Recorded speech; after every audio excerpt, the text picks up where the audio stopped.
My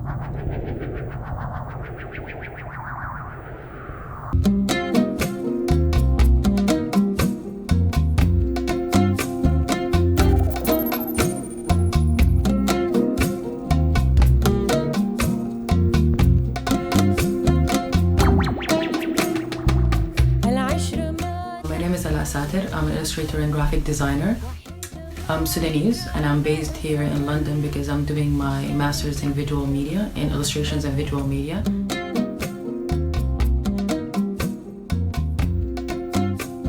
I've been drawing on and off since I was a kid, but I've been taking it more seriously maybe since 5 or 6 years ago.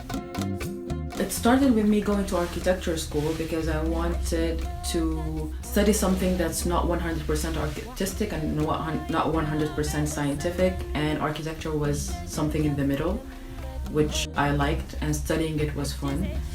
But as soon as I graduated, I felt like I wanted to explore other creative fields, and I wanted something with more creative outlet and more creative freedom. I realized the kind of power that art could have. I realized that it could be a way for me to understand myself more, to understand the world that I live in more, to talk about certain issues that I wanted to talk about, and to create a conversation between me and whoever sees my work. So when I realized that it had that much power, I think it became something that I wanted to do all the time.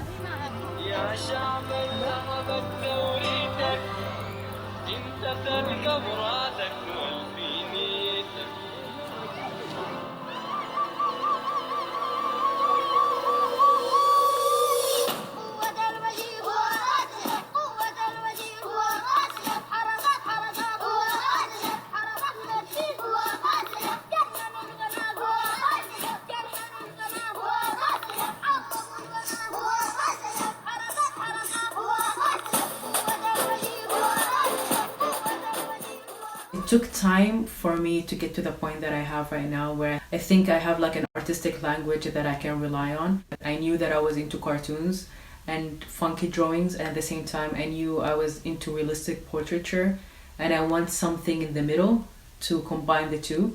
I also like drawing women, but I knew that I didn't want to draw the women, the ideal beautiful woman that fits to the mainstream beauty standards, especially coming from a place like Sudan, where we always struggle with the Arab versus the African identity, so the African features are not very celebrated. So I wanted to draw women that push these kind of boundaries a bit, so I always exaggerated with proportion and with scale, and I knew that I loved patterns, so there's always pattern and playing with lines.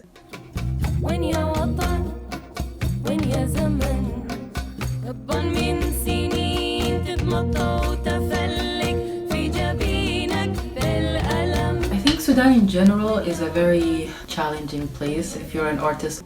If you have the patience, you could end up having a very interesting practice because you're always practicing your creativity. It always puts you in that spot where you have to find your way around things, and you don't always have the resources, you don't always have the money, you don't always have the materials, you don't even always have the support. So being in these very extreme conditions, I think forces you to be even a better creative. You just have to have the patience, I guess. And of course, being a woman in itself in Sudan is a challenge, and that influenced my practice, of course, because art gave me a way to talk about this kind of stuff. And it wasn't to raise awareness, to be honest, or because I wanted to educate someone. It's just because I wanted to blow some steam, and I just felt like I had an opinion and just wanted to say it. And it was cool to find that some people connected and related to the kind of things that I was saying. And sometimes they didn't connect with it and they had something negative to say, which is also fine, because this is the kind of thing that we want at the end. We want these kind of conversations to happen.